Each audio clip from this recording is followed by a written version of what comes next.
Good evening and welcome to the Vital Football Podcast with your writers from the Vital Network. I'm Ash and I write for Newcastle. We've got Liam who writes for Everton and Crippy who writes for Man City but supports Aston Villa because he just likes to be different to everybody.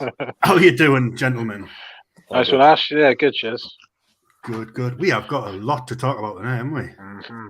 And obviously a game going on in the background as well. Liam keeping an eye on that one for us? Yeah. When it starts splashing, I'll look up. One of those games, is it?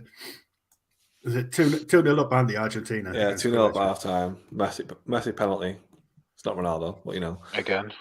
Lionel Messi and all that, you know. Lionel Messi.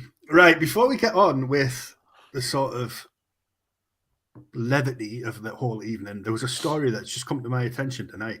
I don't know, I haven't mentioned this to you, so I'm springing it on you. This here. FIFPro is shocked and sickened by reports that professional footballer Amir Nasir Azadani faces execution in Iran after campaigning for women's rights and basic freedom in his country. What the hell is going on over there? You get a guy who represents your country at the World Cup and then you want to chop his head off a week later. Yeah, I did see this. What? It's absolutely sickening because he stuck by that. Obviously, there was that woman who was she executed as well? Yeah, that's what the protest caused. Yeah, hijab freedom. Absolutely sickening, mate. So I didn't want to start on a downer, but I thought if we get it out the way first, and then Paddy's paying us too much. I know, yeah, that's what I was just seeing. It was annoying because I saw those comments and I started laughing and I was seeing on the screen. Let's do this serious thing, and then here's bloody Andy, and then there's Jack with this. Right, so clearly we've ballsed up trying to be serious. I know, right? We'll move on with the show. So last week we were full of confidence. It's coming home, and well, now they are home, empty-handed. Probably filled with rage more than anything else. Liam, take it away, sunshine. I mean, I was saying to it wasn't Jack. I don't know if I said it to him. I'm actually not too sure because he's been in Turkey, and but getting his teeth done. Yeah, getting his teeth done.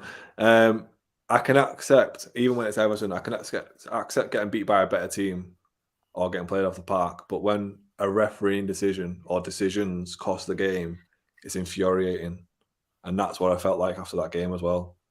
Like I was gutted. I was gutted, but like it's just like just do your job. Like VAR is there to help you as well, and they couldn't even get that right. No. What was it? The Harry Kane penalty that wasn't a penalty. That, like you said on the night, the ref should have blown for that. Then checked if it was a penalty. If they can't go back and award a free kick, but they can go back and award a penalty, then he should have blown his whistle up at the time of the incident and then checked whether it was over the line or not. Because whatever he thought, that was a foul. Yeah, 100%. 100% foul. Absolutely. Like I said at the time as well, if he gives a penalty, if it's not in the box, he goes, right, it's a free kick. Yeah. We still get it. But because he played on, he can't call it back for a free kick. Yeah. Why? What's the point in VAR if you can't call it back for a free kick? And how far are we going back as well? Because the whole thing with the first goal with Saka, they will say, was it 45 or 25 seconds behind? One said 45 and Lee Dixon said 25.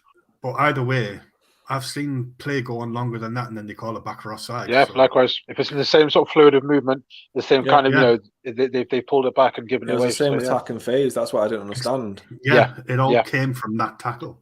Yeah, exactly. It wouldn't have happened otherwise, would it? So I don't know about anybody else. Involved.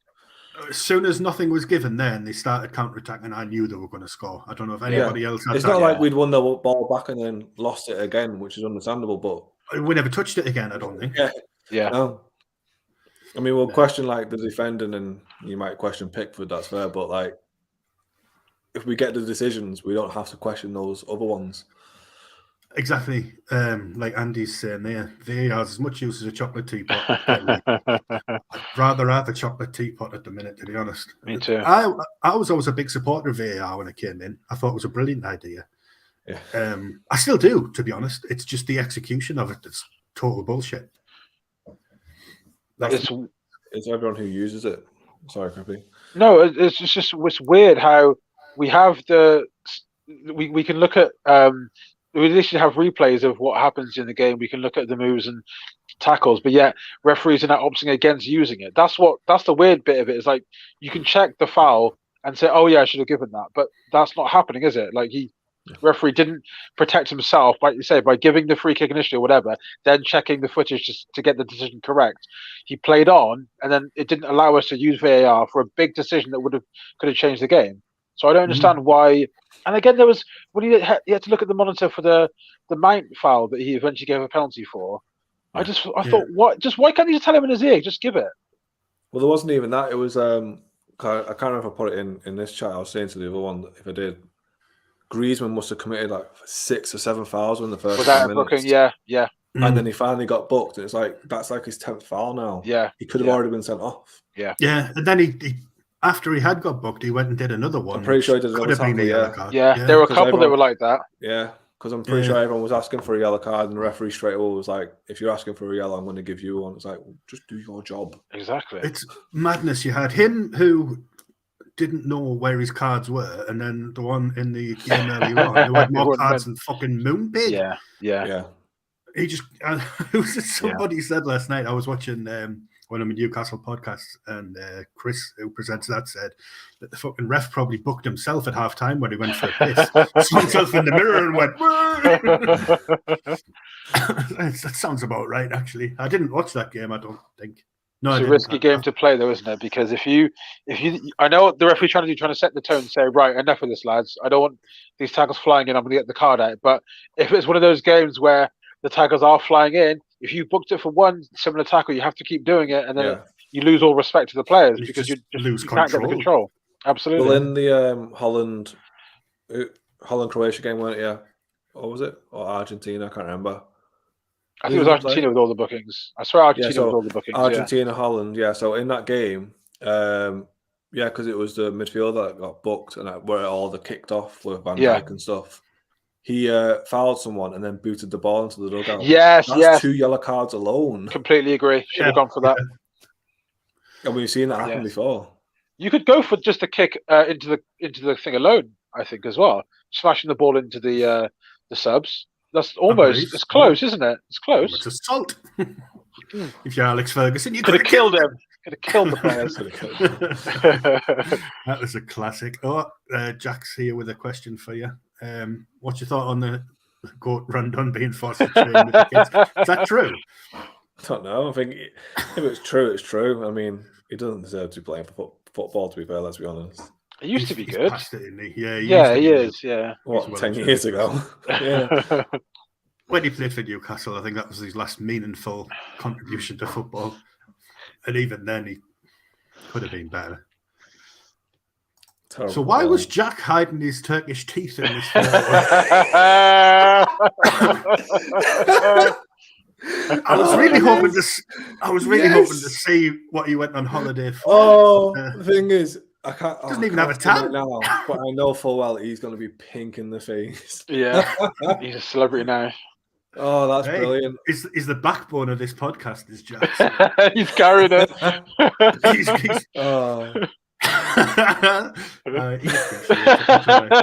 seen it. If I don't make it to Christmas, it's because Jack's hired someone to take us out. Can we just point out, Ash? Like, I did not have anything to do with that because that's all I'm going to get now. Yeah, that was 100% me. You sent that one in good faith, saying that he was excited for the podcast tonight, and I took it upon myself to be a bastard. I hope he's still excited. Yeah, probably the last time he ever watches. Sorry, Jack. Had to be done. I did it to Liam last week. It's your turn this week. Right then, so we've bowed out at the FA Cup. Jesus Christ, that's what this frigging thing, this entire World Cup is just a farce. I can't even acknowledge it as a World Cup. Doesn't feel right, does it? None of it does. We've gone out. So what's next for Kane and Southgate?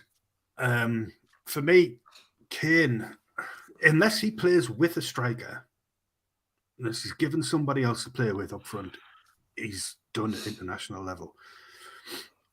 He's not He's not the target man he used to be. He spends most of his time on the halfway line. Can't even score from 12 yards out. And what's going on? Crippy. I remember. I think I said in a pod a couple of weeks ago that I thought he was carrying something.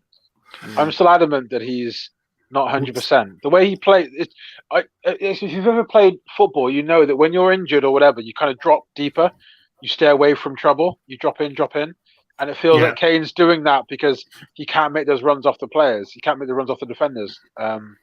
So he's coming in deep, just sort of. He can still play football and whatever, but as you say, he just doesn't have that presence in the final third as much. No, he can still play good football. Him. He does, yeah. And it's weird because you could have like a Callum Wilson alongside him and have like a 3-5-2 with England. And that probably wouldn't be a bad mix with those two. If you want to play to Kane, yeah, but then you've also got Wilson playing off the shoulder more. Be an interesting dynamic. But I don't know if that's going to happen in the future. But yeah, I still think Kane's got a future with England, but I can definitely see, it's clear to see that he's diminished in some form, possibly because of fitness or whatever. Or whatever it is. The amount of times he had the ball, he played it through to maybe Saka on the wing or Foden on the other side, and then he's not making that run. He cannot catch up, yeah. He's not even trying. It's not as if like he was busting a gut to get in there and he wasn't quick enough. He just simply passed the ball and stopped. And the amount of times he did that was properly pissing me off. Feels like he's managing his body. It really does. It really does. There's a sort of a theory kicking on that like a lot of players just weren't trying as hard because they know they're back to the regular season in a couple of weeks and they want to be fit for that. Do you think that's a thing, Liam? No chance. I mean, I don't know what players, but looking at the likes of like Bellingham and Saka, Foden, all the youngsters, they all gave 110%. 110%. Yeah. Like I think Maguire, he was like one of our best players, which is a lot really. But I told you boys. You did. He doesn't let England down, so like we can't have any complaints. The only complaint was he shouldn't have been in the squad. He shouldn't have been in the squad for going off. He shouldn't have been there, but he was on form, yeah. And all that. But, I mean, when they put on the shirt, it's one of them. It's like with Everton, like when Rondon plays, if he's playing, I'm supporting him. Yeah, that's what I mean. Yeah. So he's representing the team. I support the team. I don't support the players. Do you get what I mean? Absolutely. Yeah. And that's the same with England. But with the Kane thing, I forgot to ask you: what do you reckon on the penalty? Should he have taken the second one or not? Personally, we put it in our chat, but obviously we can say it now again. But I think so. So, Crippy, you were adamant, weren't you? 100%, you would call Kane every time. Sign of confidence. You don't take the ball off your main guy. Yeah. So I'm 50-50 as well because sorry, Ash. So like I put it in before any game. Southgate and Kane and everyone should be like, right, we get a penalty, Kane, you're on the first one. If for some reason we get a second penalty, Foden, Saka, Bellingham, Maguire, whoever, you're taking the second one. If we get a third one, Kane, you can take it again. But I don't know, especially with Lloris being his club keeper. They do it every single game, every single day in training. So they know each other. And I think that's why with the second one, Kane's just gone, head down, whacked it as hard as he can. He did get in his head. Yeah, Kane. Yeah. Even with the first one, Kane took his time, didn't he? Normally, and when he changed sort of really it, I checked thought, himself, didn't he? We're done now. And when he changed the ball, he might have changed his mind, but I thought, that's it, he's done. Yeah. Yeah, I had no confidence on the second penalty at all. My thinking is, like you say, keep the keeper guessing, get somebody else to step up. But there was a potential there for Kane to, you've just read the comment, haven't you? Yeah. Potential there for Kane to have taken a third penalty if the game had gone to penalties. Yeah. And that's too many. And that should have come into the thinking. Like, if we score this, chances are it's going to go to penalties. Let's have somebody else take this one in the middle and have Kane come back for his second one in the shootout where it matters more. Who do you reckon would have taken it then if, say, it wasn't going to be Kane? Or who would you have wanted to take it with the people that are on the pitch? Henderson, probably. That Crippy. old head. I think he was still on at the time, wasn't he? Yeah, I think so, because he only got subbed at 2-1, yeah. What do you reckon, Crippy, would you have gone for? I'll be honest, like I say, I'd have Kane take all three if it went to penalties. Because I'll obviously on the flip side of this argument. So if you had say if Messi took a penalty in the game and missed the first one, you still have him take the second one, wouldn't you? You wouldn't say to him, "We're taking the ball away from you now," because you back that he's still the best taker in the team.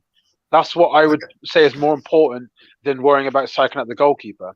You trust Kane to pick a spot and normally bury it close to the top corner. That's I know. totally Yeah, see Lloris that side knows of that. it. But I'd still say the advantage is still on the taker, as it should be from 12 yards. It should always be if Kane takes 10 penalties against Lloris, guarantee he buries more than half. Oh so yeah, I still think it's worth it. It's the right decision to give him another. But I know a lot of people think both ways with it. It's just an interesting debate, really. Yeah, I totally see. Like I said, like Liam said, he's 50-50. I see both sides, but I go with somebody else taking it. It's the same with the free kicks as well. I know this is probably going to come across as a little bit of bias, but when England were given that free kick right at the last minute, bring Trippier on. Bring Trippier off the bench or James Maddison. It's just he scored, didn't he? Rashford scored, so he has to get it. But I know what you mean. Trippier is a fantastic free kick taker, and we know he is. It's just if Rashford hadn't scored that one, I think would have been could have been half a shot to give him a go. Well, the thing is as well, whoever comes on, has to we know is going to be taking a penalty. Yeah, and cold as well. They've not had a chance to warm up really. Because who was it? I mean, we don't have to mention the Euros where he brought on the 3 players that missed the penalties. So, like, I mean, he brings Trippier on and he misses the free kick because, like, well, that was a fucking great. Everyone just calls him a horse face. But it was like, what's it? West Ham was it against United. I can't remember when they brought on Mark Noble to take the penalty in the last minute and he missed. It's happened a few times. I can't remember that one, but it's happened. Yeah, I'm sure it was his last. Obviously, it was only his last season, weren't it? God. Yeah, because De Gea saved it. I remember now. Oh no! He brought him on literally just to take the penalty, and he saved it. See, it's something too cold. I will say on the subject of penalties, I want to give credit to. I want to give. I want to give credit to Saka. Obviously missed in the Euros and probably felt like the whole weight of the world was on his shoulders, and that was actually bigger stakes than Kane's was really because that lost us the game. Whereas we still had time after with Kane's, but yet Saka has not let that define him and has turned in a fantastic performance in the next tournament, and that takes a lot of bottle because that could kill a player's career, couldn't it? He could take that into club level and then not play well, then not get picked for England, and then career just filters away. But he clearly has something strong mentally about him, which is absolutely incredible. A lot of our young lads are like that, I think. Bellingham too. The future's looking bright, really. We just need a striker to replace Kane. I'm not saying like straight away, but I don't. So I think it's got to be like anybody Tammy else Abraham. coming up. I reckon that's it. Tammy Abraham. If he keeps going as he is for Roma, he might get a move back to England. I don't know. He'll be maybe back to Chelsea probably, or say Arsenal. It should have been him and Calvert-Lewin. Those two were meant to be fighting. 12, 18 months ago for that spot to be literally the direct Kane replacement, the ones that can hold the ball up a bit more than a typical poacher could. But I feel for Abraham, and obviously Calvert-Lewin just can't stay fit enough to prove himself over the long term. Well, it's the same as that posh fella who plays for Leeds as well. Bamford. You can put a comment up now. Put it up. Bamford is English. So? So's John Major, but I wouldn't have him up front. But it doesn't matter either way because Kane's never going to get dropped. No. I'm made of Weetabix. Nice. Good follow. What was I going to say? Yeah, I bet it isn't Ivan Toney. Hey! Oh, no. God, I know. He probably would have been, next in line if he hadn't fucked his career. He's like a poor man's Nile Ranger, isn't he? Just a plonker, but not like as bad. Yeah, he's not as bad as Nile Ranger. Yeah, like he won't ruin his career completely, but he'll just do dumb things. He might get a sponsorship with like Bet365 and get it tattooed on his neck. Just going about town with so we know we've got a bit of a striker crisis, but do we have a manager crisis as well? Jack Kenny seems to think that Lampard should be the next manager for England once he relegates Everton. Who does replace Southgate? For me, I think he stays on. His contract ends 2024, doesn't it? Yeah, so one more tournament, hasn't it? Yeah. for me, the only bad game we had in the World Cup was the USA one, where we were too worried about what they could do to us as opposed to what we could do to them. Yeah. I hate watching us play in the Nations League and friendlies. I think we're absolutely terrible. Yeah. But when it comes to the big tournaments, he always manages to deliver a decent performance. So I'd say give him another one. Me too. And purely because there's just nobody else to take over. Not yet, anyway. Well, Ash, what are you on about? Ash, come on, mate. You know we're going to say it. What are you talking about? There's a manager that you know very well who's shown himself to be a fantastic English coach. Steve Bruce doesn't want the job. Well, this is the thing, though. In 2 years' time, Newcastle could have done what they wanted to do, get Champions League, top 4 and all that. Get that contact manager in. They could bring in like the Luis Enrique, who wants to challenge, who wants to do something different, doesn't he? Well, Eddie Howe's already said that not that releases Eddie Howe. Yeah, I think 2 more years. Yeah, like Liam says, I agree. We'll see what happens. In 2 years, it's more possible, but it's not going to happen now. That's for sure. He'd be silly to leave now. He would be. He would be silly. Tony's odds on for Kane. Sure, he's got a bet on that one as well. What's Jack saying? Calvert-Lewin for England, but can't last more than 20 minutes. That's the problem. I want him at Villa. I think he's a great striker. Yeah, Newcastle will link with him, and I was well up for it. He's brilliant. This past 12 months, he's never been injured, apart from this last 12, 18 months, and it's just been an absolute constant. Yeah. It's not. That's what happens when you keep trying to rush come back from injury. Exactly. Look who we had and the situation we were in. It was like, right, he's back. Can we try and get him in? And then he'd rush back, and then he'd be out injured again. That's what Company did for City. Just kept on rushing back after hamstring injuries and just stayed injured all the time. Yeah, I mean that's what has happened to Isak for Newcastle. He's like, bought him injured, played him injured. He went on international duty, and it just got worse. And now we haven't seen him since. Yeah. Which brings us on to the Premier League cometh. We're not far away from a return for actual football. No. When is it? 13 days. 13 days, is that what it is? Yeah. I'm counting down that more than I am Christmas. Well, Christmas is in 12 days, so there we go. Yeah, it kicks off on Boxing Day, but we've got the Carabao Cup the week before, so at least there's something. Yeah, City Liverpool. Newcastle Bournemouth. We're taking on Adonis Creed. It's I did this today as well.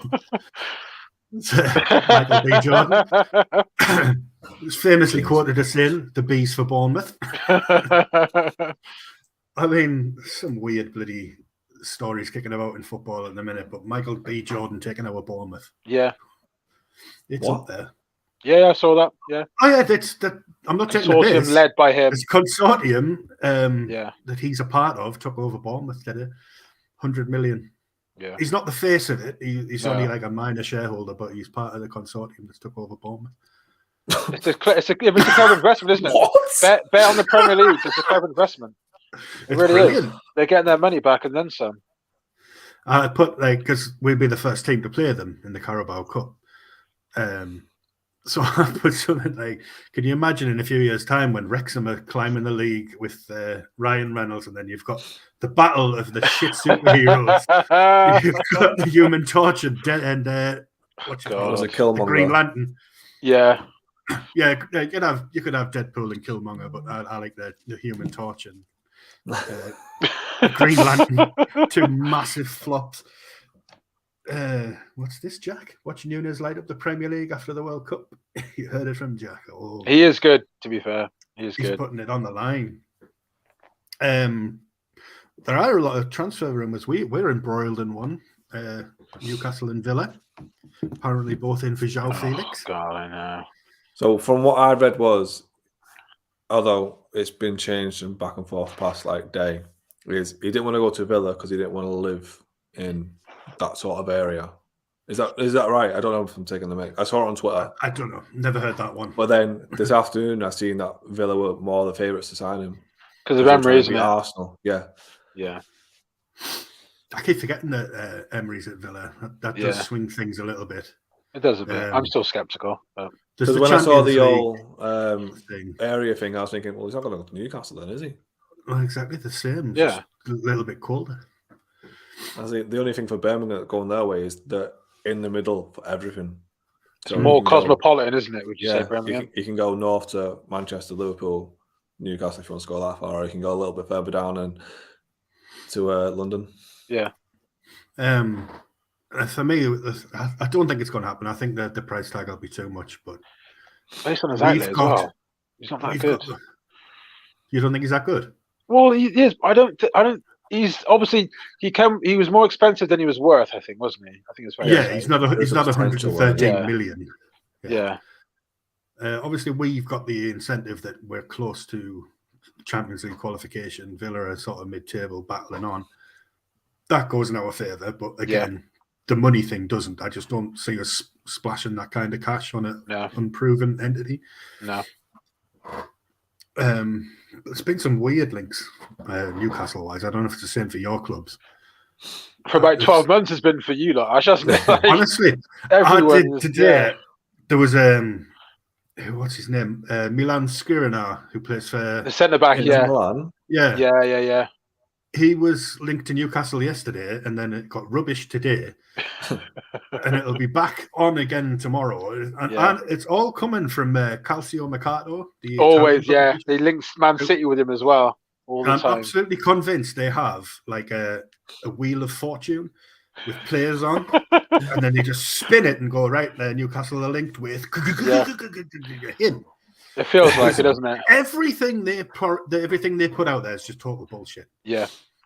But yeah, I'm still right about it because yeah, no, I'd cover and just say it's not going to happen. And there's the reasons why. But Don Ballon and Mundo Deportivo are probably some of the worst for churning out absolute bollocks about players. My God, it's brilliant, isn't it? But then you write about it, and then you get the shit. Yeah, I know that. Yeah, it's your story. Yeah. Even though it clearly says in your article, I don't think this will happen. It's coming from a questionable source. No, wait, you write about this shit for? It's just a little insight into our lives there. Oh, no. Endless. 3-0 Argentina. Julian Alvarez just scored again. Well, I'm still Morocco. Come on. He's having a great tournament, Alvarez. I did a bit about him the other day, what he's done. He's outshining Messi. Yeah, unsung hero, really. No one expected him to be the one that was turning it on. Everyone thought to be Latoro, didn't they? Yeah. And she benched him, didn't he, after 2 games? What have you done to upset Jack? Was that Messi just skinning 3 players and on the route to goal? Yeah. That was pretty damn good, that. Oh, well, I'll take back what I said about Alvarez. Messi. Yeah, Messi's put that on a plate for him. Liam, any decent free transfers around the moment? Hashtag Everton, no money to spend. Hashtag stick with London. Ouch. Andy's hard at work. What a run from there. Yeah. I mean, it is a very nice run. I don't know who this guy is, but he sent him to the chip shop, whoever it is, number 20. He's done superb. That was he spun Garbage, didn't he? Because he wears the mask. Yeah. That's what I was trying to figure out who it is. Yeah. I remember that. I had to do a piece about him in the bloody mask. But yeah, just spun him inside and out. Lovely goal, that. I can't say it because if I put my telly on, we'll get shot for copyright. I'll have FIFA brain down my door. Oh, you know about me getting banned from Twitter for bloody recording off the TV as well. Can't do that. Dare you. I know. Some snitch. Millions of other people do it. Exactly. Who's this one that Everton are linked with? I think you spelled China wrong. No. Mateus Cunha. Yeah. He plays for Atletico as well. So I think Atletico might be in money with trouble if they're getting rid of Felix and him. Yeah, somebody scored. So I know Felix has fallen out with Simeone. That's his thing. So Mateus Cunha, whatever his name is, he's Brazilian. He plays off the left, Cam on the right, can play as a striker. He was at, I think it was Hertha Berlin. He was at before he went to Atletico. The team with we the were linked with him. Crest. Yeah, we were linked with him before he went to Atletico as like a Richarlison replacement, and I think he would be ideal. But I think they're talking like 25 mil. So hasn't just come from Calcio Mercato or anything like that. No, it was what's his face? I think I saw David Ornstein talking about him, but then there was also Malang Sarr from Watford, which is, as much as I like him, we were after him all summer. Why are we going to do it now? you can sod off. I don't know. There's a lot of that though, isn't there? Like, Yeah. a lot of like links that just dragged on through the summer, and then they'd resurface in January, and you just think, well, if it didn't happen then, it's not going to happen now, is it? Mid-season we transfers need are it as well, though. That's the difference. We need a striker. We need. He's a not winger. much of a goal scorer, though, Liam. Like Cunha. Obviously, he's been. I know that he hasn't played a lot this season, but he hasn't scored this season. 6 goals in 29 games last season, and then 7 in 27 before. Yeah, I think it's more perfect for his work rate.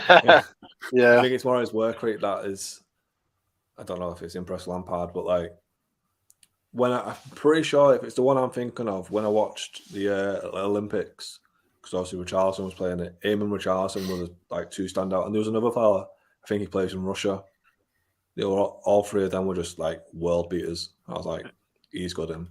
Yeah. What else have we got? Do you want to put on there as Kudus? Yeah, Kudus from Ajax. What's the crack with that one? What have I put on there? David Onstein from the Athletic says there's a firm desire to leave Ajax in January, and teams from the Premier League and the Bundesliga and League One are watching closely. So yeah, obviously it was a done deal, basically a done deal for us in the summer, and then United went and signed Anthony, just ruined it for us. Thank you. And he's had a stormer of a World Cup for Ghana, hasn't he? So yeah, I'm guessing this is about Kuna and not Kudus. No. Yeah. So Leeds are it for him as well. Do you fancy your chances to beat Leeds to him? We should be. Should.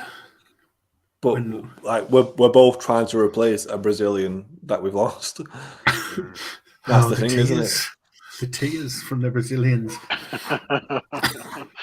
Just want them back. Yeah, you missed it last week, Crippy. That's all me and Andy were going on about. Feel shit, want him back. Yeah. Exactly that was it when I said if you could take any player from the World Cup for your club and you just wanted the ones back that you'd lost. Yeah. I got Brazilian you can have at Villa. Tell you, Coutinho, man. Who would yours be? Who would you bring from the World Cup to Villa? Oh, that's a good question. I think I did Garvidal, the centre back. I think if you had him alongside Diego Carlos, my God, that'd be a good pairing. Yeah, I like him a lot. But yeah, Diego Carlos is on crutches though. So. He is for now. Yeah, when he gets back, you got left foot. I'll tell you right one player who I've been who I've liked is the Moroccan midfielder. Plays for Fiorentina. I can't remember the names of most of the Moroccan team, but I'll say Boufal from that team. I love him. Boufal's been fantastic. Boufal was class, yeah. Absolutely brilliant player. We'll find He was one great. now. Are we all Moroccan now? I've got reason to want all the teams to win, though, to be honest. Oh, do go on. Cool, because obviously Argentina because of Messi, just because it shuts out the Maradona stands that can't let it go. Croatia, I wouldn't mind because they've had an aging team that nobody thought would do this well, and their tournament record is pretty damn good the last few years. Same as England's, really. They've been quite consistent like us. France, because obviously teams don't tend to retain the World Cup, and that's an incredible feat. I think 4 years later to then do it again is pretty damn impressive as well. And they've done it without a few players that people thought would be key, like Pogba, Kante, Benzema. And then Morocco, because they've just been so good to watch. And they legit look like they can beat pretty much anyone the way they play. They counter-attack like no team I've seen in the tournament this time around, so they look great. Absolutely, and they're African. Yeah. So it's the whole underdog thing for me. The guy from Morocco was Sofiane Amrabat. Amrabat. He's the one. He's broke up everything. Yeah. I mean, obviously Morocco has just been defensive, so he's the one that stood out. Yeah. Amazing defense. Andy's saying, who's been your favourite team to watch in the World Cup? This has been Japan. I've pretty much only watched England. Yeah.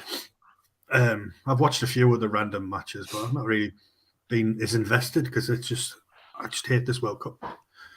Yeah, I mean, I think maybe that 45 minutes of that Brazil game, and then I turned off at half time and they didn't score again, which was very good for me.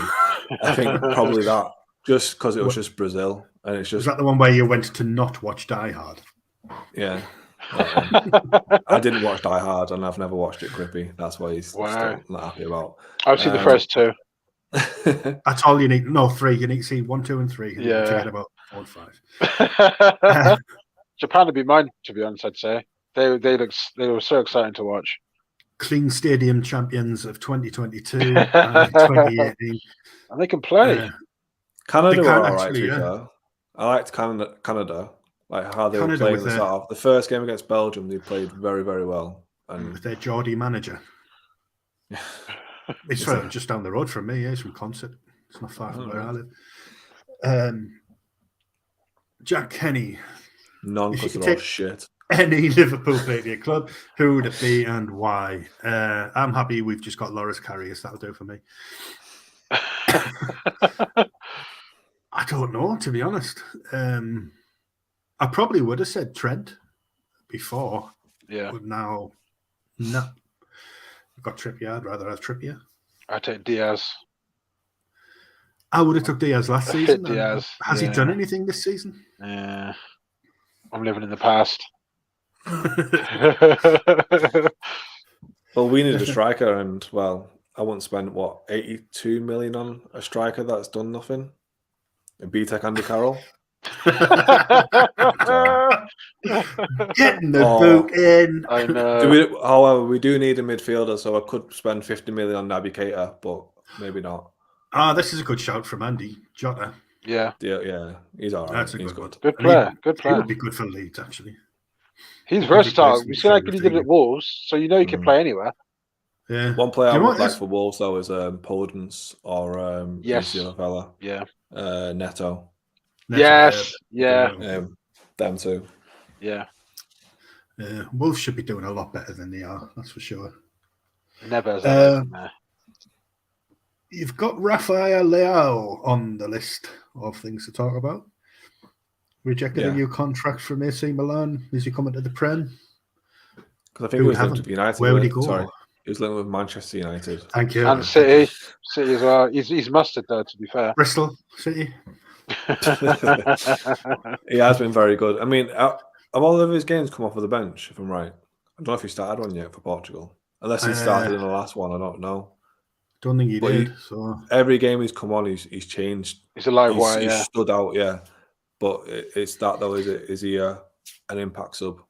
I do know he's mint on Football Manager, or he was on the last Football Manager. At club level, he is good. He's been really good. He has been very good for Milan. When I've watched him, he's always stood out as well. But then, I mean, it's no disrespect for Syria. Zlatan's still playing for them. I'd like to see him. He's still young enough. I'd like to see him. It's tricky though, because like you say, players like that look great, and they come to England. If they don't settle, it sours your opinion of them, doesn't it? But they can still be a good player. Get off straight away. They do, yeah. It's like Shevchenko, best player, the best striker in the world, came to Chelsea and was Gosh.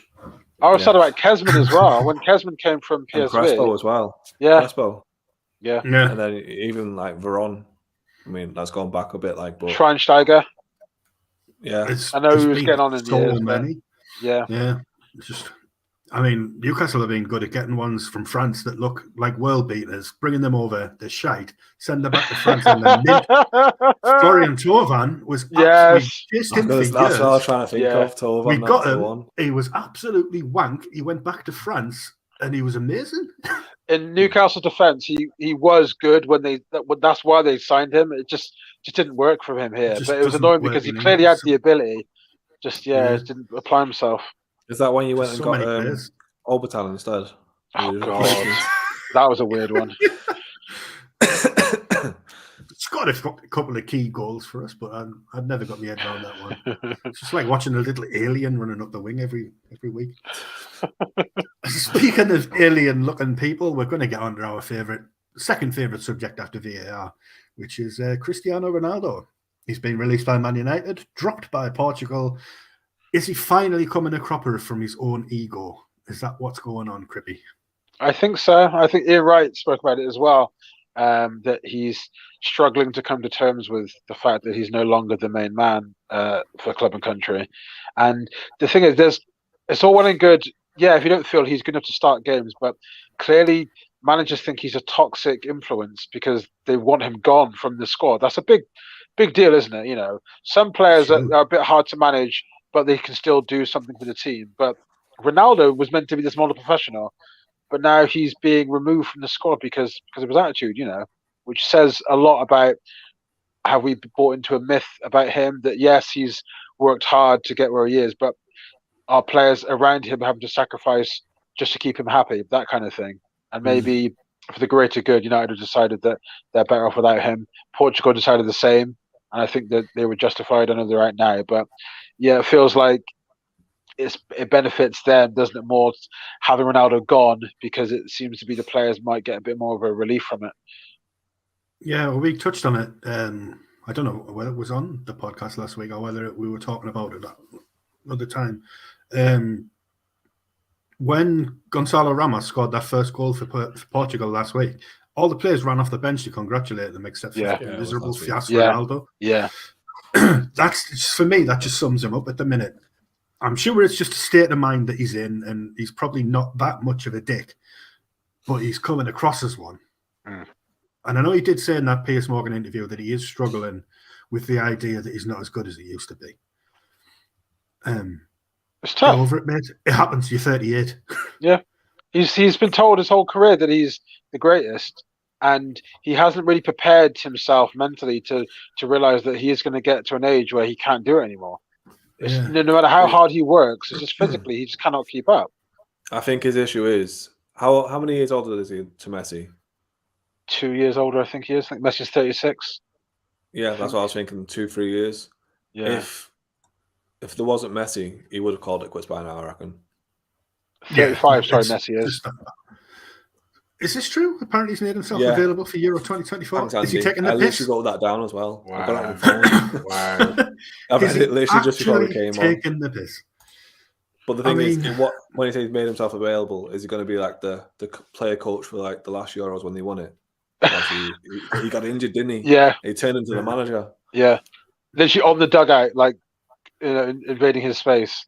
But the thing is, it's weird because everyone loved him then for doing that. But if he did that again, say, like, the manager probably bloody hated him for it. Yeah, does anybody want him now, though? Like you say, there just doesn't seem to be that love for him amongst the players, not even away from the players. Everyone just seems to be sick of him. It's a shame, though, because he should be now at his age. He should be the one that all the youngsters look up to. So he should be the one who's setting an example, being at training early, putting out the cones, teaching the young players how to be like him, telling them what diets, what they should be eating, how they should be acting off the pitch. He should be a real role model to the ones coming up. That's what you're meant to do as a veteran, isn't it?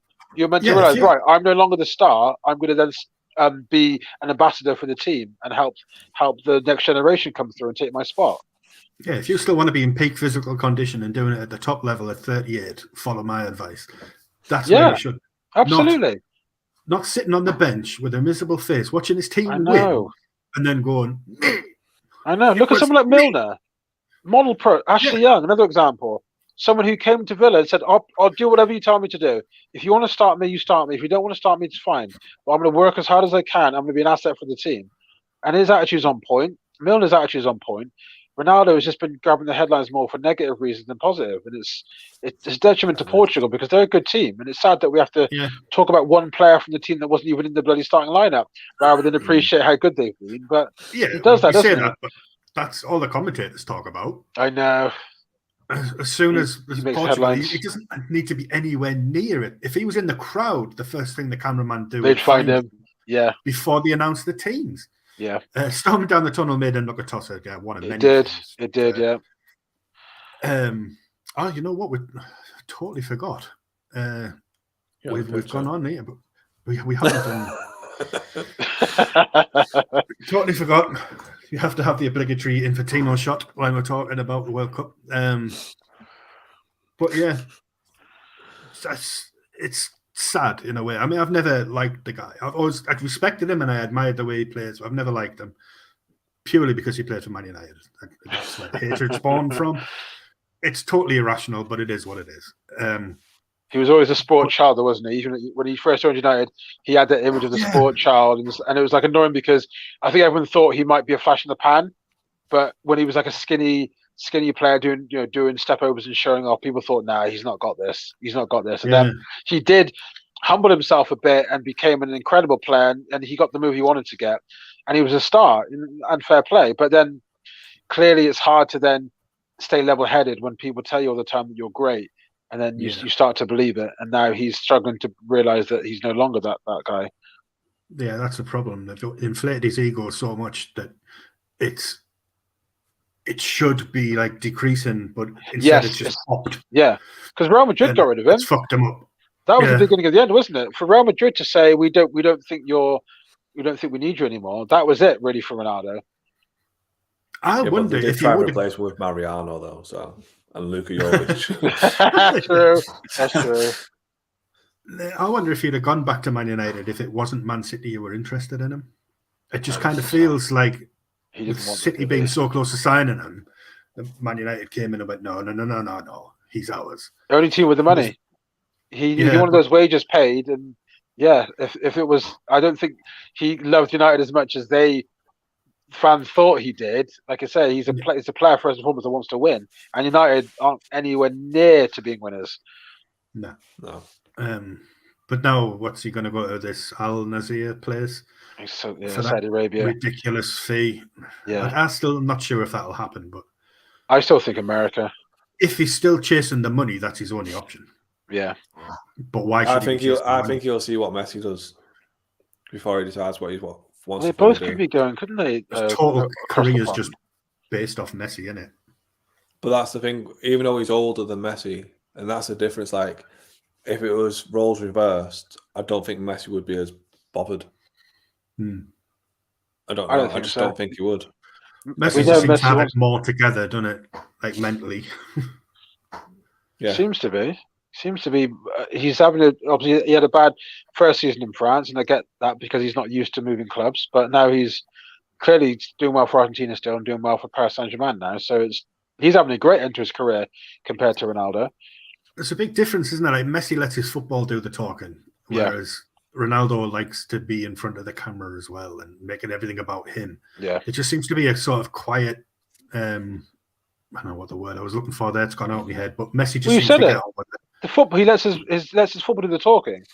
You don't really get many sound bites out of Messi. That's why I remember when Argentina beat Colombia on penalties in last tournament.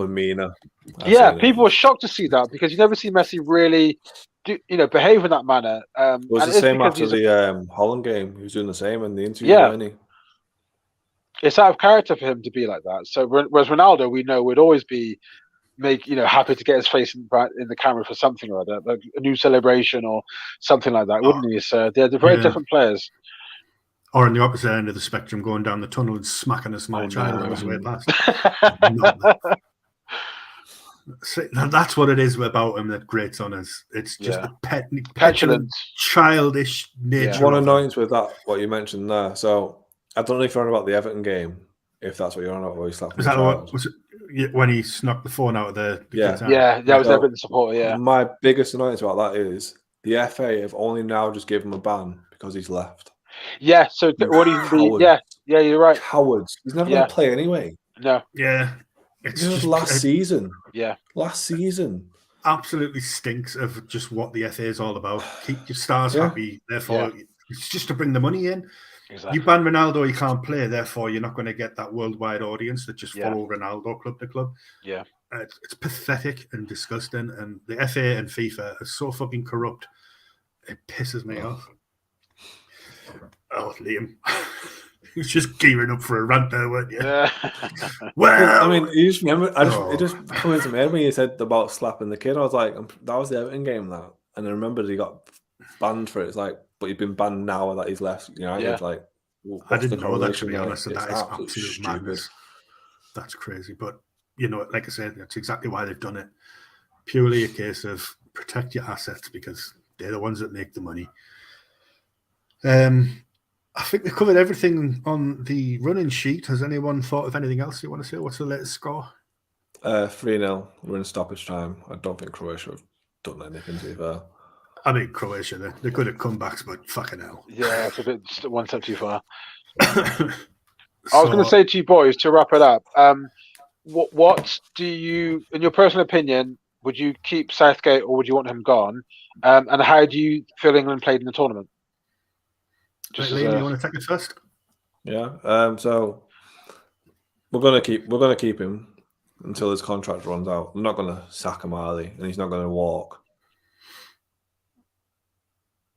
He's such a nonny. I saw the comment. That's all.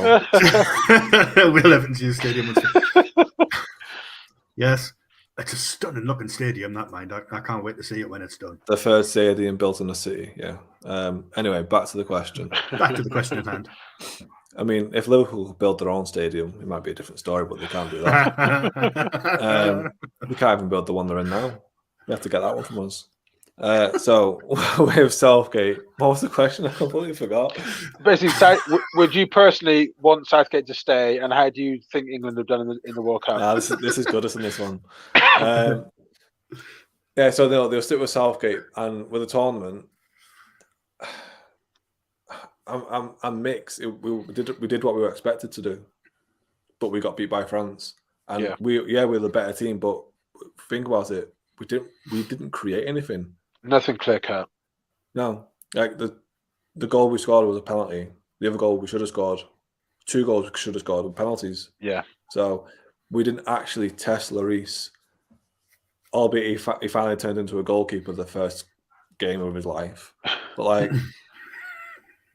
why didn't no one shoot from distance? Like you know he's capable of a spill or letting it go through his arms or something. And Upamecano, he got spun all night. Awful game, wasn't he? Awful game. And Hernandez. Yeah, we should have just focused him all game. Yeah. And I think the other annoying thing about Southgate was, why did he take off Saka? He was our best player. I think he was injured. I agree, but I think they said he might have been injured. That's the only thing. Right. Yeah. The only other thing as well, we needed a goal. Callum Wilson. Oh wait, no, sorry.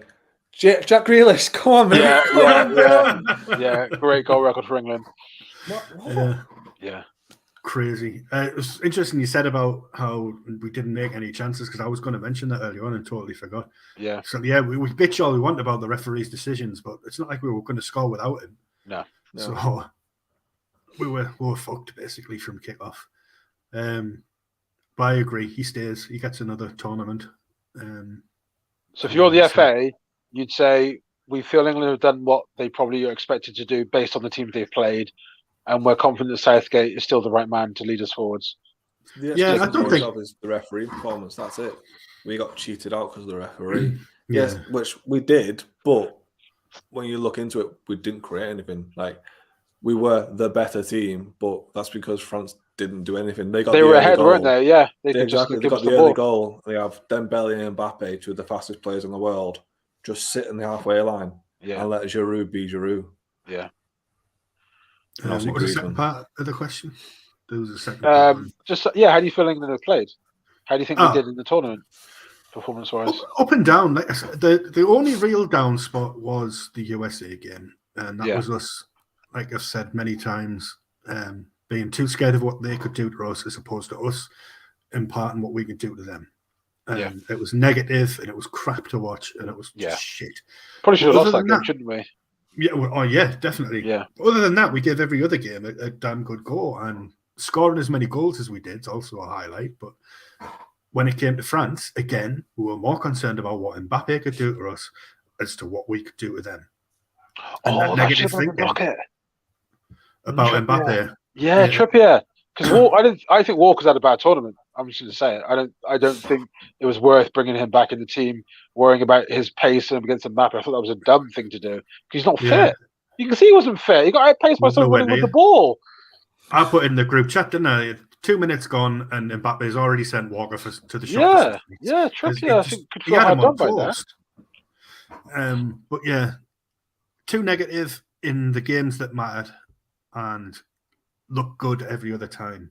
Yeah. So it was a mixed bag, I think. Liam, what are your thoughts, mate? Just like I was saying, I mean, Andy's put a comment in if you want to throw that up there, and I agree with him. So it's too negative. We have an abundance of attacking players, and we don't do enough. Exactly. But that's it. Like we've got forwards. So Foden, Saka, Maddison, and you can throw in Grealish because he is good. Bellingham going forward, but his priority was like the defensive side. Yeah, it was. I mean, fair enough. Yeah, if we don't concede, we don't get beat, and that's we could try and create a chance with the forwards we've got on.